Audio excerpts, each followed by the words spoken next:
극장에서 이 영화를 시사회 때 봤고요. 어제 오늘 또 봤습니다. 두 번, 세 번 보면은 더 재밌습니다. 우러나오는 맛이 있어서 여러분들도 꼭 의무적으로 반복 관람.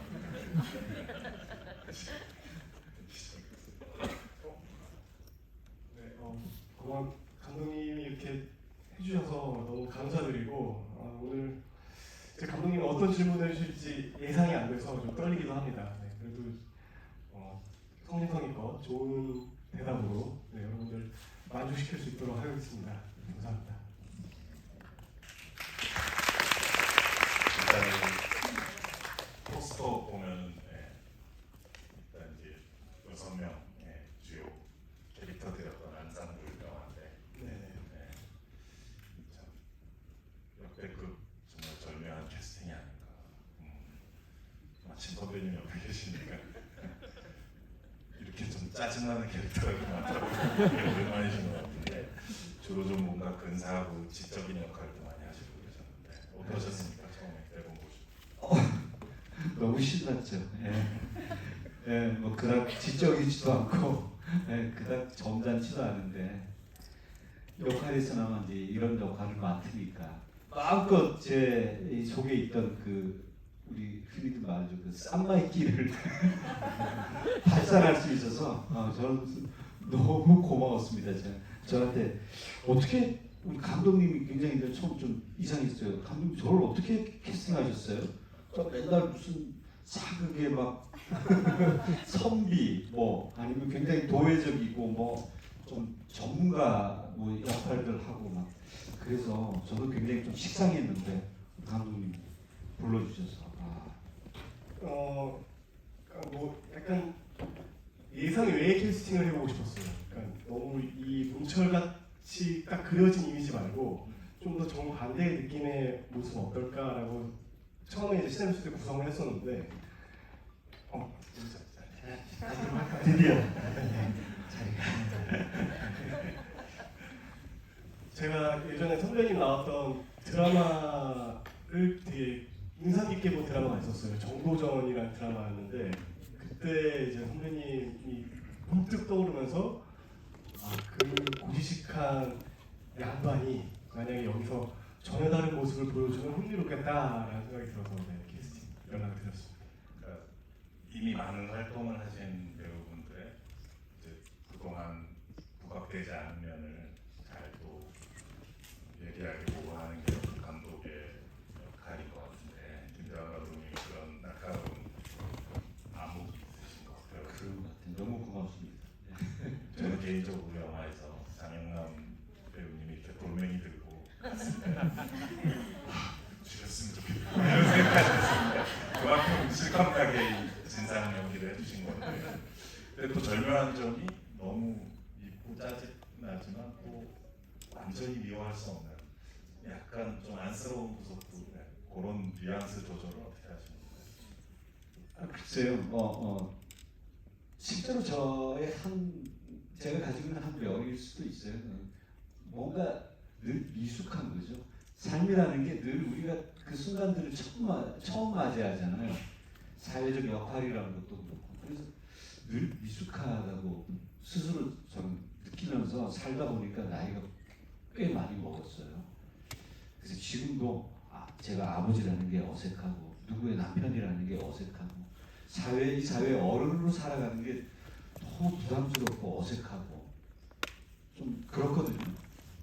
그런 누구한테나 사실은 우리가 솔직히 드러내지 못해서 그렇지 그런 역할이 가지고 있는 사회적 역할이 가지고 있는 어떤 그 중압감, 그 부담스러움 그걸 늘 느끼면서 어른들도 역시 인간이라 너무 그 미숙함에서 그냥 평생 못 벗어나는구나 그런 짠한 면이 있는 것 같아요.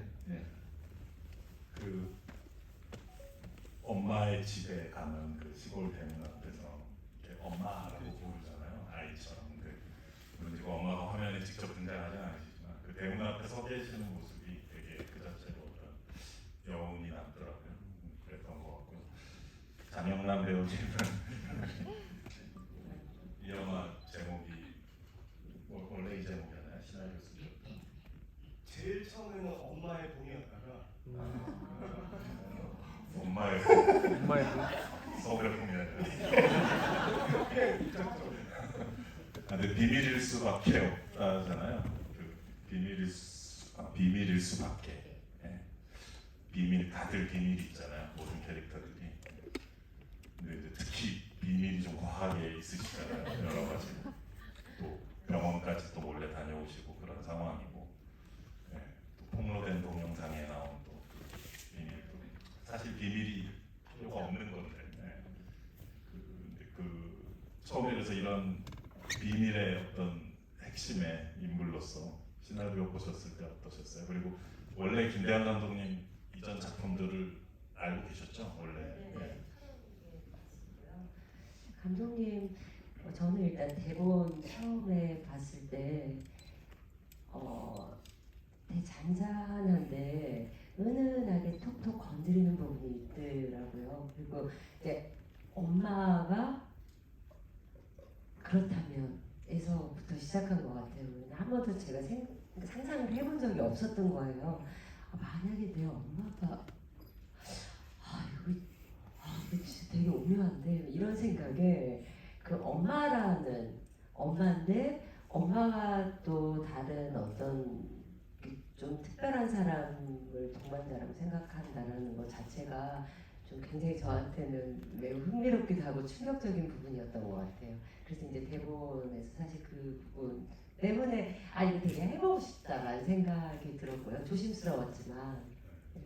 그래서 그 아들내미 앞에서 그 자식 앞에서 되게 엄마스러운 부모스러운 소리를 대기업 다니라고 하고 막 그랬다가 방에 들어가면 옆에 계신 그 옥지영 씨와 단둘이 있을 때는 막 그 속옷 선물을 꺼내서 막 이렇게 완전히 다른 모습을 막 보이잖아요. 근데 그 양쪽을 다 이렇게 완벽하게 소화하시는 게 저는 이미 영화를 두세 번 봐서 그런지 장현남 배우님 말고는 다른 배우분이 할 수 있는 게 아니다, 불가능하다는 생각이 막 들고 그러는데 어떻게 그렇게 생각하시게 될까요? 어떤 이 관계를요? 아니면 캐스팅? 장현남 배우께 이제 시나리오를 들을 때 어떤 그러니까 다들 마음으로 모든 분들이 비슷한 과정인데 제 기억 속에 있는 좋은 영화들, 좋은 작품들 속에서 이렇게 찾았거든요. 저는 용남 선배님을 제일 처음에 봤던 게 제가 대학생 시절에 거룩한 계보라는 장세영 영화에서 처음 뵈가지고 그다음부터 꼭 쭉 이제 용남 선배 나왔던 모든 걸 계속 봤거든요. 그런데 이제 캐스팅 해야 될 시점에 가장 유경수 배우와 모자 관계로 보일 만한 분이 누구일까, 어떤 분이 좋을까 했는데 바로 떠올랐었어요. 그래서 네, 대표님한테 말씀드려서 용남 선배 어떠냐라고 부탁드렸고 이렇게 진행이 돼서 시나리오 드렸더니 바로 오케이 하셨나요? 아니면 몇 차례 바로 거절과 설득 과정 같은 것이? 저 미팅에서 바로 네, 해주시는 거.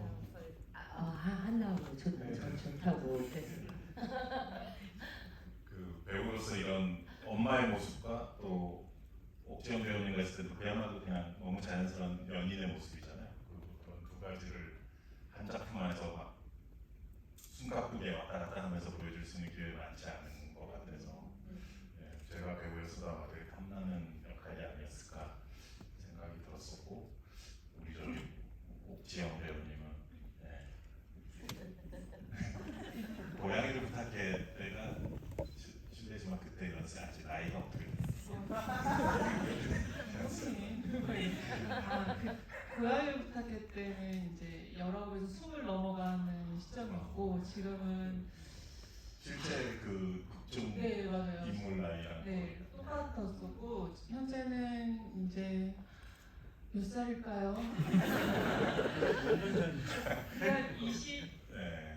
6년 각자를 계산하시면 근데 이제 4살에서 46 사이라고 얘기를 한다고 하더라고요 요즘은. 이런 식으로 나이를 뭐 이렇게 그 개인적으로 피터팬의 공식이라는 영화 있잖아요. 네. 이제 조창호 감독하고 네. 좀 잘 아는데 그분도 춘천에 계시죠? 맞아요. 춘천이죠. 네. 춘천 스테파니님도 뭐 춘천에서 뭔가 생활하셨다고. 네 맞아요. 원래 고향이 두 군데인데 미국과 춘천 유학입니다. 그래서 한국은 춘천이었어요. 되게 지역적이다. 영화사 이름이 원래 아시죠, 그죠? 봄내. 네, 봄내 필름. 그게 춘천의 순우리마을. 춘천의 그 회사 이름이. 네, 그래서 그 옥 배우님이 이제 영화에서 처음 등장하실 때 장면이 저는 되게 인상 깊었었어요. 그 엄마와 아들이 이렇게 얘기하고 있는데 밖에서 이렇게 키가 큰 어떤 분이 약간 삐딱한 봄 이미 거기서 담배를 피셨죠. 아, 네. 담배를 피고 있었어요. 담배를 딱 피면서 이렇게 꼼꼼한 창밖에 약간 우리가 흔히 한국에서 생각하는 흔히 보통 짜여져 있는 가족들 뭔가 약간 나쁘게 말하면 이물질이 이렇게 지구를 침입해 들어오고 뭐 감독님의 의도인지 모르겠지만 약간 그런 식으로 처음에는 묘사가 돼 있어요. 근데 아주 빠른 속도로 막 스며들잖아요. 나중엔 그래서 스테파니님 캐릭터랑도 사랑하는 사람의 아들의 이제 파트너가 될 사람인데 전 두 분이 그 담배 피는 장면이 저는 되게 명장면이었다고 생각해요. 간결하지만 감사합니다. 철원기행이라는 이제 그 김대환 감독님 첫 작품에서도 거기서는 고부간에 시어머니와 며느리가 딱 맞담배 피는 명장면이었습니다. 골목에서 이제 눈이 왔나? 눈이 엄청 있는 눈이 오는데 거기에 이은 어떤 또 다른 담배 흡연 명장면인데 그 두 분이 담배 필때 힘내라라 그러는 아니 지지 말라는 그렇죠 거기서 지지 말라. 지지 말라. 조용하고. 그걸 그냥 아무렇지 않게 당당하게 딱 얘기하는데 이 옥지영님의 캐릭터와 그 상황을 이제 생각해 보면 되게 그렇게 간단한 말은 아니잖아요. 지지 말라고. 그래서 되게 찡한 울림이 있더라고요. 간결한데 그래서 두 분 다 되게 자연스럽게 흡연하시면서 되게 멋있었는데 그 장면 찍을 때 얘기 좀 잠깐 듣고 싶습니다. 저는 사실 이제 처음 접해보는 거라서 되게 걱정이 많았었는데 이제 좀 어색하면 어떡하지? 자연스럽게 이렇게 나와야 되는데 그래서 좀 연습을 많이 했어요. 그래서 연습하는 동안 나는 저기 중독이 되지 않을 거야 하면서 연습을 했는데 약간 좀 그러긴 하더라고요. 그 이후에 처음으로 흡연을 하면서의 이제 그런 대화를 했을 때 풀리는 그런 감정, 이런 해소를 개인적으로 처음 느껴본 것 같아요. 그래서 그 장면에서 연기라고 하기보다도 그냥 그 순간 자체가 그냥 해소가 되더라고요. 그래서 언니랑 이제 이렇게 그 장면을 찍으면서 뭔가 띵하면서 진짜 언니의 그런 조언이 정말 가슴을 탁 찌르는 그런 감정이 들었던 것 같아요. 됐어요? 저는 처음 접해보진 않아가지고 그냥 사실은 지선이라는 캐릭터가 이 가족은 아니잖아요. 근데 가족이 아님에도 그 안에 자연스럽게 스며들면서 모든 캐릭터들의 조력자라고 생각이 들어서 이 씬을 찍을 때도 그냥 그런 마음으로 했던 것 같아요. 뭐 특별히 뭐 어떤 의미를 두고 뭐 이렇게 했다기보다는 정말 그냥 가볍게 지지 마, 뭐 괜찮아, 이거 아무것도 아니야라고 그냥 말해주고 싶었던 것 같아요. 그래서 그렇게 연기를 했던 것 같습니다. 네, 감사합니다. 그 장면이 인상적이었던 이유는 뭐꼭 흡연하는 폼이 멋있어서 아니면 또 마지막 그 대사 때문에 꼭 그것만이 전부는 아니고 이 영화 전체적으로 그런 흐름이 있는 것 같아요. 다 모이는 캐릭터가 6명인데 6명 또는 5명이 움직이는 함께 있는 씬과 둘씩 찢어져서 나눠져 있는 씬들이 있어요. 그래서 둘이 있을 때와 6이 있을 때 상당히 다르거든요. 모든 상황들이 서로 뭐 사돈어른 뭐 이렇게 부르고 어머님 뭐 이러다가 이제 각자 방으로 갔을 때 이 세 커플이 있는 거잖아요. 이 세 커플이 선배님 오늘 못 오셨지만 이제 선배님의 와이프 되시는 박지아는 그 부분도 뭐 엄청 막강하신데 뭐가 압도적인 자체감이 있죠. 박지영, 장영남 배우님 커플, 그다음에 이제 우리 젊은 커플, 이 세 커플이 각자의 공간에 이렇게 찢어져 있을 때는 양상이 또 되게 다른 거예요. 둘씩 재밌는 조합들이 있어요. 또 선배님도 그 우리 아들내미랑 같이 그 국밥집이었나? 네, 그 엄마랑 그래서 둘씩 계속 그 절묘하게 페어링을 하고 있거든요.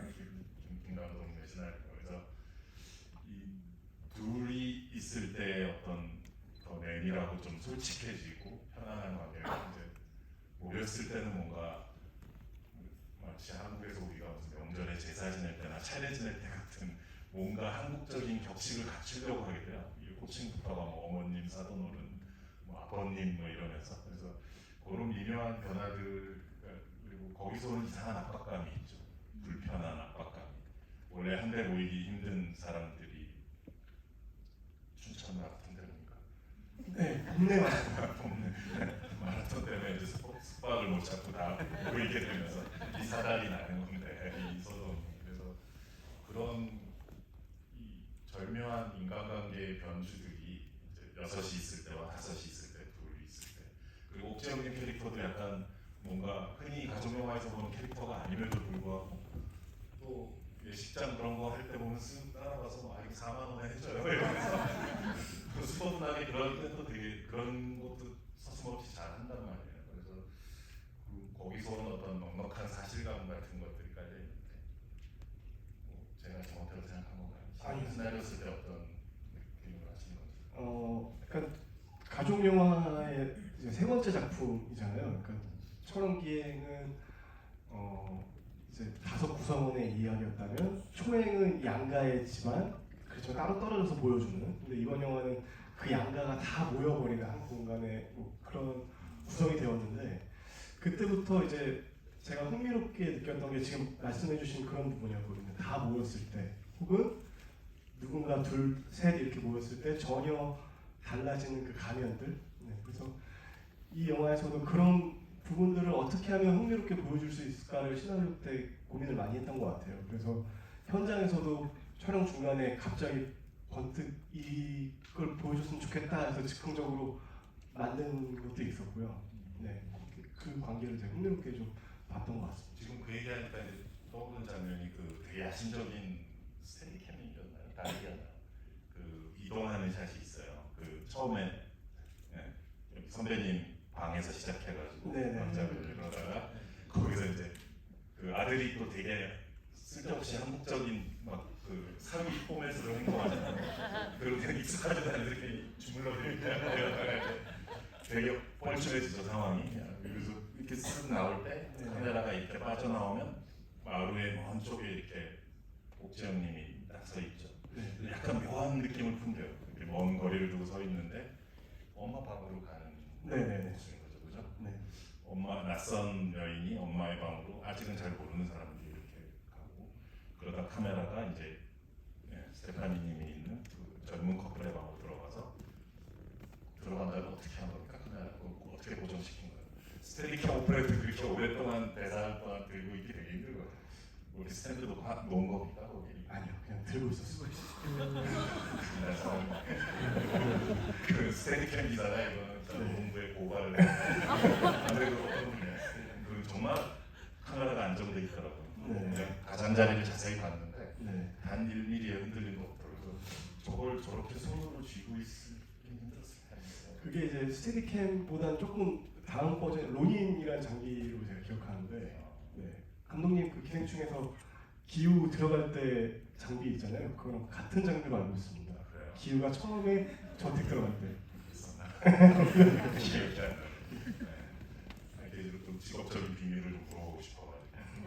근데 원래 김대한 감독님이 그 고레나 히로까지 감독의 광팬입니다. 가족 영화의 또 대가시죠. 그래서 제 영화는 별로 좋아하지 않습니다. 제가 김 감독 작품을 좋아하지. 아니, 무슨 제 영화를 좋아하지. 엄청 좋아해요. 지금 대학교에서 강의하는데 감독님 영화를 합니다. 틀렸어요.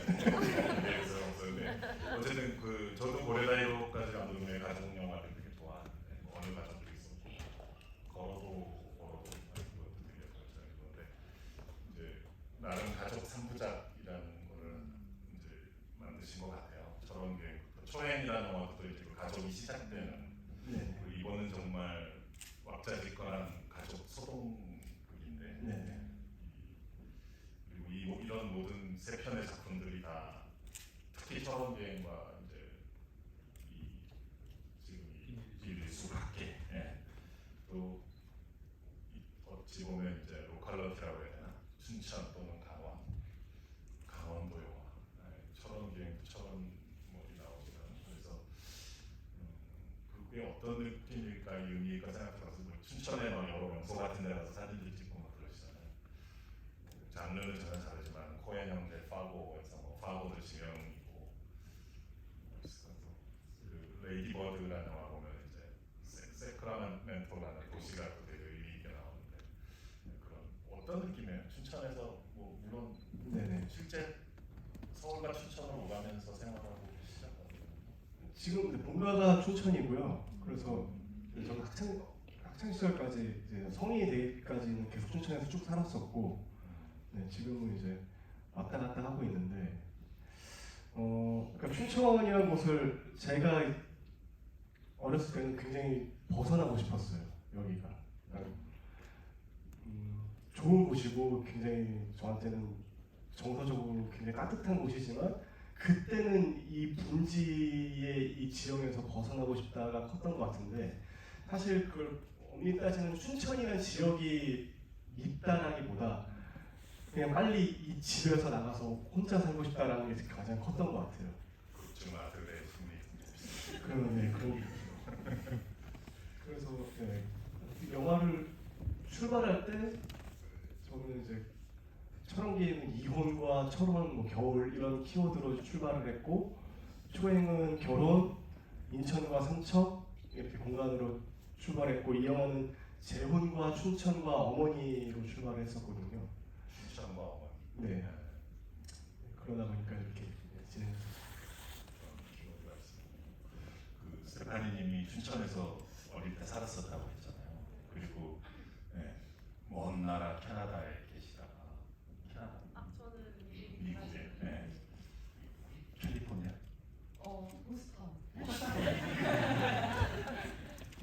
매사추세츠 본부에 사셨구나. 그래서 먼 곳에 계시다가 이제 이렇게 한국에 돌아와서 또 이렇게 뜻깊은 영화도 찍게 됐는데 어렸을 때 살았던 곳을 찍게 되니까 그게 어떤 느낌이셨어요? 그리고 극 중의 역할도 사실 본인의 실제 상황과 약간씩은 겹쳐지는 면들이 있잖아요. 외국에서 살다가 와서 되게 한국적인 어떤 장소들을 돌아다니면서 처음 보는 사람들을 만나게 되고 이런 과정이 본인의 삶의 과정하고도 비슷한 느낌도 있었을 텐데요. 일단 이 대부분을 읽은 게 저는 제가 미국에 다시 이사를 가서 좀 한 2, 3년 정도 활동을 쉬면서 이제 이 부분을 읽게 되었는데 오랜만에 읽어보는 대본이기도 했고 춘천의 배경과 가족의 이야기를 이렇게 읽는데 너무 가고 싶은 거예요. 아, 한국 가고 싶다, 춘천 가고 싶다. 근데 그런 명소들이 사실은 어떻게 보면 관광지지만 춘천인들에게는 사실 갈 데가 별로 없어서 거기서 그냥 놀거든요. 그래서 관광지이지만 그냥 유일하게 갈 수 있는 그런 스팟들이라서 거기가 예전에는 그냥 그랬었던 것 같은데 너무 가고 싶다. 그리고 가족이 너무 보고 싶다. 이런 향수를 엄청 일으키는 대본을 보면서 다시 활동을 해야겠다. 그리고 춘천을 빨리 가야겠다. 그래서 저도 본집이 춘천이라 본집에서 있으면서 이제 촬영을 했고요. 가족들이 거기 계셨군요. 네. 그래서 더 물론 제니는 춘천을 처음 가본 걸로 나오지만 어쨌든 한국에는 처음이 아니었을 거고 본인이 살았던 그런 공간들이 막 떠오르면서 향수의 비슷한 느낌들을 또 느꼈을 것 같아요. 그래서 진우의 그런 제 남편이 되는 자의 그런 공간들을 보면서 더 사랑에 빠지면서 나의 그 아이덴티티를 찾는 것 같은 느낌도 들면서 그래서 좀 비슷한 부분들이 있었던 것 같아요. 근데 처음 엄마 아빠가 왔을 땐 되게 좀 짜증을 내시더라고요. 너무 약간 싫죠. 창피해하는 느낌. 너무 싫죠. 자리에 안 계시지만 또 우리 박지아 배우님을 언급하지 않을 수가 없는 네. 이제 영화. 그 우리 선배님을 벽에 밀어붙이고 강도 높게 압박하는 장면이 있었어요. 거의 김대한 감독이 카메라도 이렇게 조여들듯이 압박해 들어가는데 그 씬을 보면 아마 평소 이 부분은 어떨 때로는 이렇게 맞고 지내시는 게 아닌가. 그래서 그 두 분이서 부부 역할을 하게 되면 원래 배우분들이 서로 얘기를 많이 하더라고요. 감독의 컨트롤과 별개고 그래서 두 분이서 뭐 따로 얘기 나누신 것도 있고 그랬나요? 감독님하고도 얘기 많이 하셨겠지만. 아니 정말 놀라울 정도로 별로 얘기를 안 했어요. 그 캐스팅을 딱 하는 순간 그 관계가 딱 그려지더라고요. 딱 그려지면서 그냥 내가 이렇게 소리가 좀 더 크다 뿐이지 뭐 이 관계에서는 내가 일단 물리적으로 압도적으로 나는 늘 제압당하는 관계겠구나 이게 그냥 느껴져서 뭐 별 얘기가 필요 없습니다. 굉장히 저절로 그렇게 되더라고요. 네, 그 일단 시각적으로 풍기는 분위기 자체가 네. 이 두 분의 부부의 관계를 설명해주는. 제가 외모 묘사나 언급을 하려는 의도는 전혀 아니고 보면은 말투도 그렇고 예, 배우가 짓는 표정, 네. 손짓 그리고 박재호 배우께서 선배님이 뭐라고 막 이렇게 떠들고 주장하는데 이렇게 조용히 장면이 있어요. 근데 그 모든 것이 다 설명되더라고요. 그리고 그 훌륭한 배우분들은 다 공통점 특징인데 자신의 신체적인 어떤 특징이나 스타일을 되게 잘 활용하시잖아요. 박재호 배우님도 그런 면이 있는 것 같고 감독님도 약간 그런 어떤 아이디어들 같은 게 있으셨던 거죠. 일단 캐스팅 과정에서 지금 말씀하신 것처럼 시각적으로 일단 분명한 그 관계가 드러났으면 좋겠다라고 생각을 했었고, 근데 사실 그런 모습을 저는 제 가까운 지인 중에 본 적이 있거든요. 네, 그래서 저희 친척 중에 그분을 떠올리면서 시나리오 쓸 때 그 캐릭터 디자인도 했었고, 네, 그러다 보니까 좀 그 해당 친척님께서는 이 작품 보셨나요? 사실 굉장히 의외였어요. 네. 저는 궁금해서 감독님 그럼 저기 제 부인 역은 누가 합니까? 그랬더니 아직 결정은 안 됐는데 이분으로 가려고 그래요. 그래서 저도 굉장히 의외였어요. 그러면서 나를 캐스팅한 것과 같은 의외성이 충분히 있는 캐스팅이구나 이렇게 생각했죠.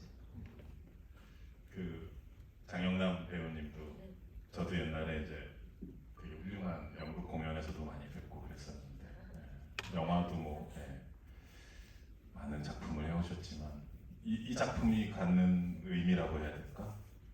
다른 작품에서는 해본 적이 없는데 워낙 작품을 많이 하셨지만 여기서는 내가 이게 도전이다.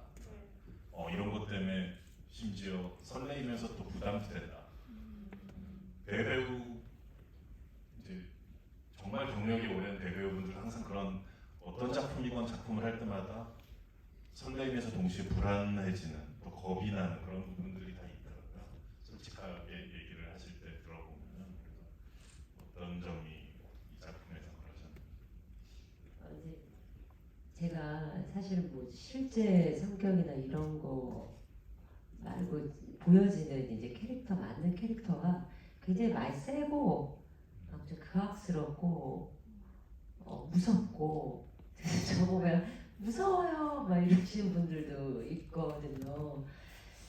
근데 이제 한편으로는 연기를 하면서 그게 이제 저한테 조금 해소가 되기도 했어요. 왜냐면 평상시에 다 그렇게 소리 지르고 살 수가 없으니까 화가 날 때 막 표현을 하거나 그런 걸 많이 잘 못하는 편이라 오히려 좀 그런 캐릭터를 맡으면 체질이 내려가고 좀 해소가 되더라고요. 그래서 이제 굉장히 즐겁게 또 즐기면서 이제 그런 촬영을 하긴 했는데 좀 어떤 부분 내가 너무 캐릭터만 가지고 가는 게 좀 답답할 때가 있더라고요. 보여지는 그냥 그런 강함 이런 게 아니라 그냥 현재 내가 조금 잔잔하게 살아 숨쉬는 그냥 자연감이 그렇게 좀 녹아드는 그런 연기를 해야 되는데 이런 게 이제 늘 저한테 갈증으로 있었던 것 같아요. 지금도 있고 근데 아마 그런 것이 주어진다고 해도 제가 완벽하게 그걸 또 해낼 것이다라는 해낼 거야 이런 게 아니라 늘 걱정이 되죠. 또 잘해야 되는데 막 이러고 너무 고민을 많이 해요 혼자. 그리고 단 한 번도 내가 한 거에 만족을 한다. 괜찮았어 이 정도면 괜찮았어라고 느껴본 적이 너무 없는 거예요. 저는 그러니까 이게 뭐 자존감이 낮은 건지 모르겠지만 그냥 늘 내가 나한테 주어진 역할들을 좀 성실하게 어떻게든 좀 그 결에 맞게 좀 성실하게 해내고 싶다라는 마음이 이제 평상시에 굉장히 큰 편이고요. 어떤 부분 이제 김대한 감독님이 작품 이 비밀의 숲밖에 철옹기나 이제 이런 거 보면서 내가 좀 도전해 볼 수 있을 것 같아라고 이렇게 생각했었던 것 같아. 이게 좀 일상적이지 않을까 막 이러면서 나 엄마니까 막 이런 어떤 혼자 희망에 차고 또 이렇게 활기차게 이 작품을 접했던 것 같아요. 근데 사실은 하면서도 이게 내가 이게 하고 있는 게 맞나? 이거 아닌 것 같은데 그래서 너무 현장에서 걱정을 많이 했어요. 사실. 솔직하게 좀 답변해 주시면 좋을 것 같은데 그 교감이었나? 교장의 전화를 받는 장면 있잖아요. 지금 학교 무슨 게시판에 난리가 났던 동영상이 유출돼서 그래서 뭐 복직보다는 뭐 어떻게 하면 좋겠다고 하고 되게 힘든 상황이 나오잖아요. 그때 카메라가 되게 이 작품이 그렇게 클로즈업이 많이 나오는 남발되는 영화가 아니고 되게 아껴서 사용되는데 그때 되게 클로즈업이 나옵니다. 장영남 배우님의 카메라 상당히 가까이 가고요. 그때 이제 되게 복잡한 감정이잖아요. 되게 예의 바르게 제가 뭐 친구랑 장난친 거예요. 근데 글쎄 뭐 하는데 왼쪽 뺨에 이렇게 경련 같은 게 일어나요. 눈 밑에 클로즈업에서 되게 큰 화면에 잘 보입니다. 그런 부분을 그러니까 예를 들어서 제가 마더 찍을 때 김혜선 선생님이 이렇게 그 장면이 예고편에 쓸 수 있는데 제 아들이 안 그랬거든요. 하면서 눈이 이렇게 순간적으로 되는 장면이 있어요. 근데 그걸 찍고 저는 보면서 되게 쇼킹했었거든요. 근데 모니터 찍은 후에 모니터를 같이 보죠. 그 본인께서 되게 깜짝 놀라시더라고요. 내 눈이 왜 저래? 징그러워. 본인도 되게 놀라신 거예요. 그래서 감독님 이 테이크 안 쓰실 거죠? 흉측해라. 그래서 저 너무 좋은데요? 하는데 그냥 그 감정에 몰입을 하셨나 봐요. 내 아들은 안 그랬다라고. 그리고 눈이 저절로 그렇게 되신. 뭐 여기 선배님도 계시지만 제가 감히 상상해 보자면 여러 가지 접근이 있을 것 같아요. 그런 자기 신체를 이용해서 그런 거를 이렇게 내일 아침부터 오늘 오후에 이 장면을 찍는데 나 이거 이렇게 해야겠다.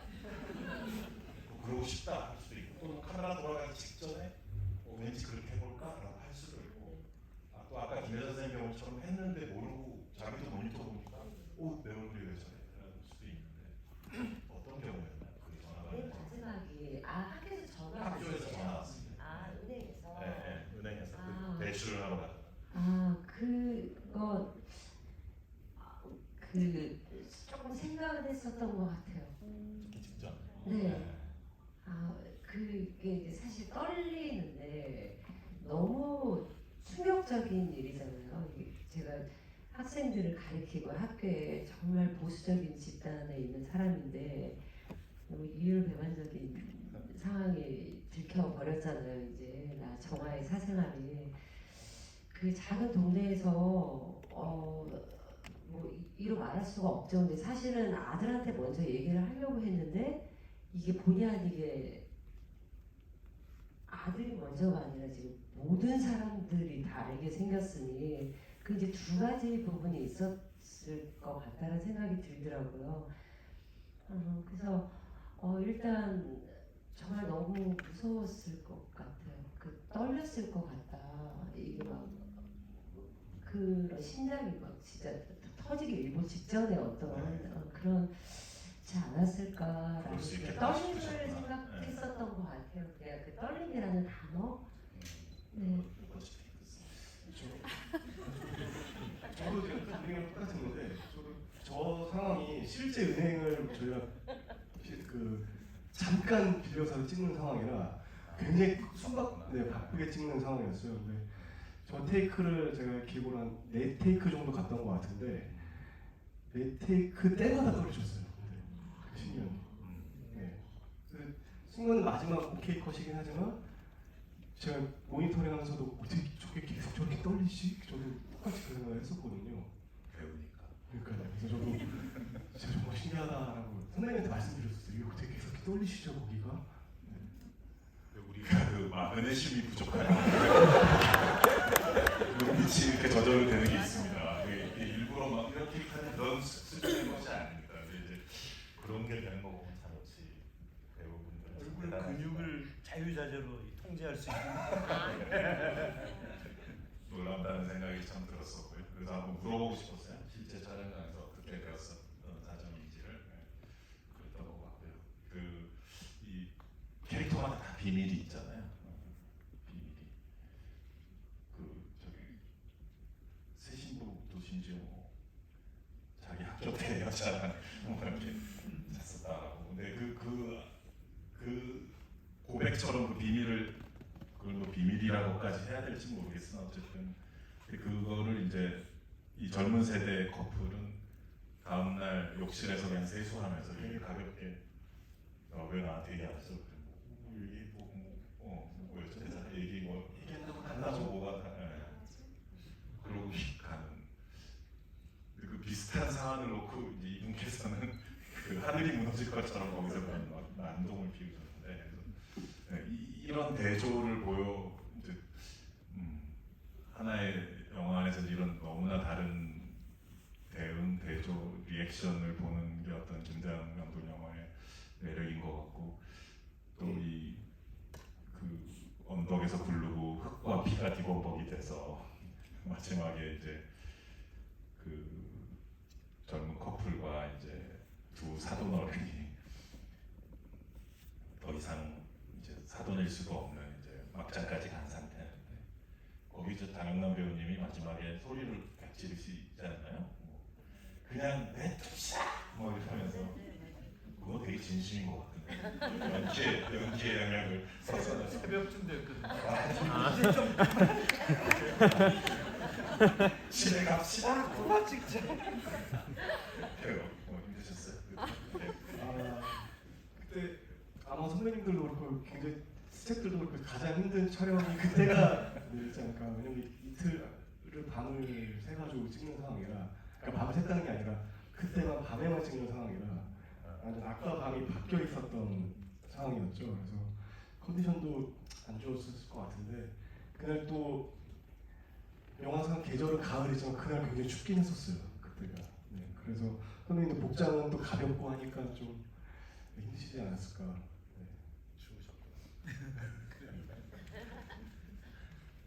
네. 오늘 여기 이제 주요 6 캐릭터분 중에 4분이 자리를 해주셨고 자리 못하신 2분 배우에 대해서도 할 얘기는 많지만 일단 근래 보기 드문 아주 놀라운 캐릭터 앙상블 영화가 아닐까. 많은 가족 영화들이 있어왔고 그러니까 고레다 히로카즈 감독님 얘기도 했었고 또 우리가 마이클 리 감독 얘기도 옛날에 나온 적 있지 않았었나요? 비리와 거짓말 같은 점. 그런 깊고 내밀한 어떤 또 많은 그러면서 또 많은 유머와 또 여러 가지 정서적인 여운이 있는 그런 되게 의미 있는 캐릭터 앙상블 또 가족 영화가 또 나온 것 같아서 저는 사실 되게 기쁘고요. 특히 오늘 이제 3번째 보면서 더 재밌었다 느낌. 새롭게 발견되는 디테일들이 많이 있습니다. 예를 들면 오늘 또 보면서 저는 옥재영님이 그 클라이막스 직전에 이제 누드 크로키 스케치 같은 게 발견됐을 때 그걸 이렇게 자기가 그린 거라고 잠깐 거짓말을 하잖아요. 원래 거짓말을 되게 솔직한 캐릭터라서 거기서 잠깐이나마 그런 말을 한다는 게 또 흥미롭기도 했는데 그런 장면 모든 캐릭터마다 다 인상적인 모멘트들이 있는 것 같습니다. 6명의 캐릭터들이 다 골고루. 그래서 되게 귀한 작품, 그러니까 무슨 CG로 떡을 친 거대한 스펙타클 영화만 극장에서 봐야 되는 게 아니잖아요. 이런 아까 그 장영남 배우님의 얼굴에 그 미세한 떨림, 의심 부족이 아니에요. 진짜 그 마음의 떨림을 그 극장 큰 화면으로 봤을 때 우리가 정말 느끼게 되는 거, 그 거기서 오는 어떤 임팩트라는 것이 있는 것 같아서 이 섬세한 김태환 감독님의 캐릭터 앙상블 영화가 극장에서 이번에 9월달에 개봉이 돼서 영화 팬으로서 되게 기쁜 마음입니다. 이제 어떠세요, 기분이? 네, 매우 떨리고요. 네. 그러니까 세 번째 개봉하는 상황이다 보니까 이게 좀 긴장감이 떨어지는 게 아니라 더 심해지는 것 같아요. 그리고 선배님들, 배우님들도 정말 많이 고생하셔서 그 고생한 만큼의 좋은 결과가 있길 바랍니다. 저는 감독님한테 다시 한번 오늘 이 자리에 이렇게 참석해 주셔서 그리고 얘기해 주셔서 정말 감사드린다고 말씀드립니다. 저는 전문 사회자로서 온 겁니다. 한 자리에 오시기 힘든 우리 귀한 배우님들이 계시니까 우리 선배님부터 해서 이제 인사말 해주시면 될 것 같습니다. 네.